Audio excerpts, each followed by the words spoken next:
Shalom, perkenalkan nama saya Ngeli Kamira dari program studi manajemen kelas A semester 1.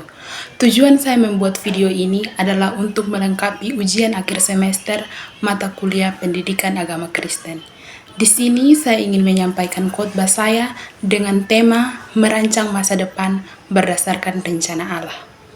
Sebagai dasar tema yang saya mengambil satu ayat pendukung yang terdapat dalam Yeremia 29 ayat 11. Sebab aku ini mengetahui rancangan-rancangan yang ada padaku mengenai kamu.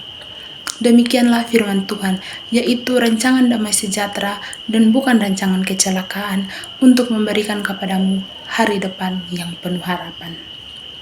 Ayat ini menegaskan bahwa masa depan kita bukanlah kebetulan, bukan sebuah ketidakpastian tanpa arah, tetapi sebuah rencana indah yang sudah Tuhan siapkan. Tuhan tidak pernah menciptakan kita tanpa tujuan. Setiap kita memiliki masa depan yang penuh pengharapan di dalam Tuhan. Saudari-saudariku yang terkasih, tema ini sangat relevan dengan kehidupan pribadi saya. Sebagai seorang mahasiswi yang sedang menempuh pendidikan dan merancang masa depan, saya juga sering bergumul dengan banyak pertanyaan, seperti apakah saya ada di jalan yang benar, apakah pilihan studi yang sudah sesuai rencana Tuhan, bagaimana masa depan saya setelah lulus, siapakah saya beberapa tahun ke depan, dan mampukah saya mencapai cita-cita yang sudah saya cita-citakan.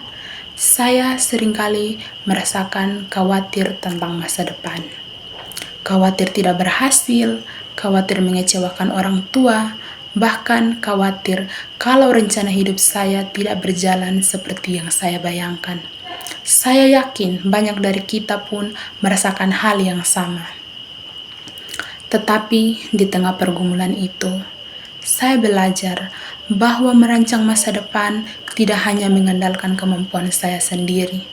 Ada banyak hal yang berada di luar kendali saya, tetapi semuanya ada dalam kendali Tuhan. Ketika saya mulai menyadari bahwa Tuhan memiliki rencana yang jauh lebih baik dari apa yang saya rencanakan, hati saya menjadi lebih tenang.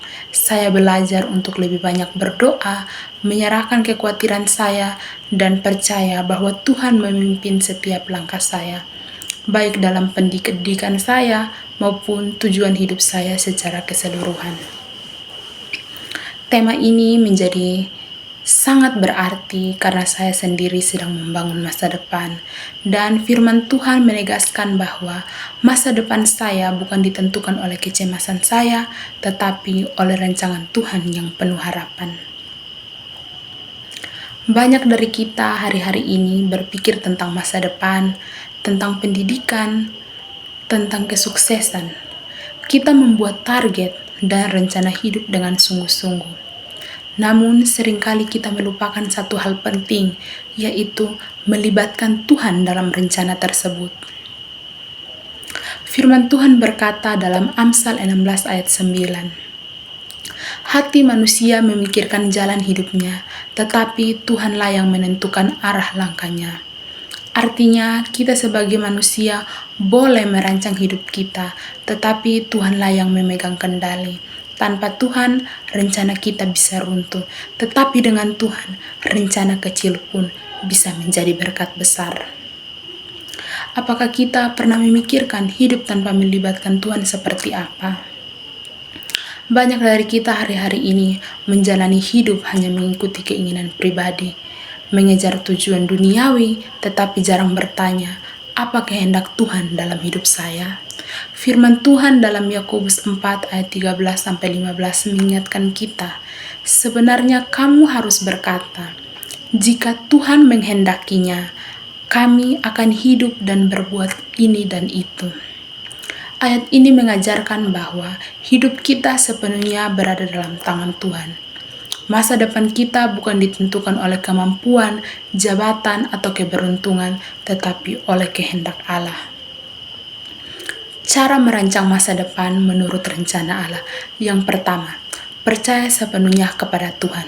Firman Tuhan dalam Amsal 3 ayat 5-6 berkata, percayalah kepada Tuhan dengan segenap hatimu, dan janganlah bersandar kepada pengertianmu sendiri. Akuilah Dia dalam segala lakumu, maka Ia akan meluruskan jalanmu.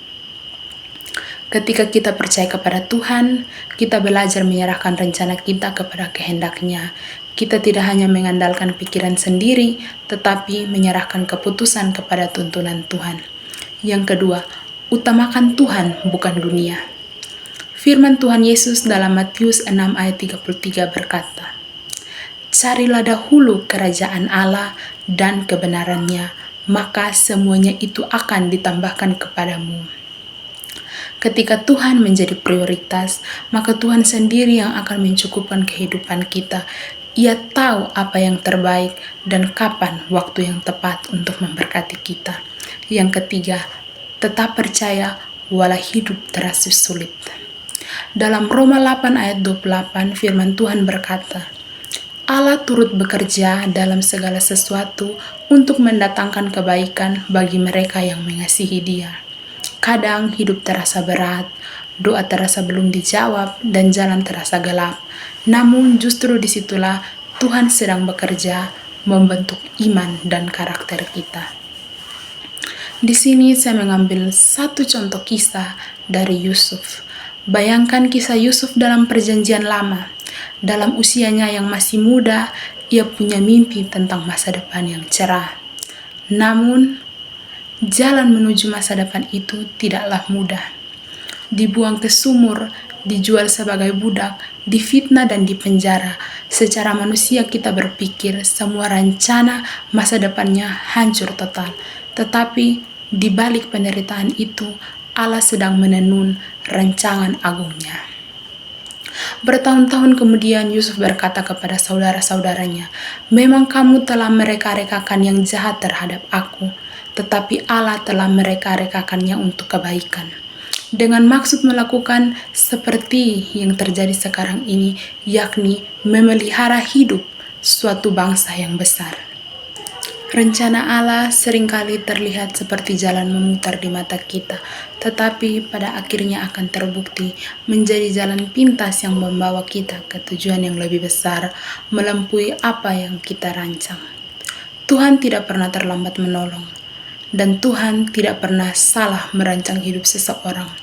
Yang sering salah adalah kita yang tidak sabar, ingin hasil instan dan tidak mau melalui proses pembentukan dari Tuhan. Padahal seringkali proses yang berat justru adalah cara Tuhan membentuk iman dan karakter kita agar kita siap menerima berkat yang lebih besar. Saudari-saudariku yang terkasih, marilah kita belajar untuk tidak hanya merancang masa depan kita dalam bentuk rencana duniawi, tetapi mulai merancangnya melalui iman, ketaatan, dan ketergantungan kepada Tuhan. Tidak ada masa depan yang lebih indah selain hidup dalam kehendak Tuhan. Tidak ada keberhasilan yang lebih berarti selain hidup yang memuliakan Tuhan.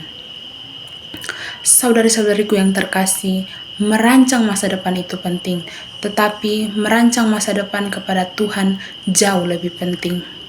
Tidak ada masa depan yang lebih indah selain hidup di dalam kehendak Tuhan. Tidak ada keberhasilan sejati tanpa penyertaan Tuhan.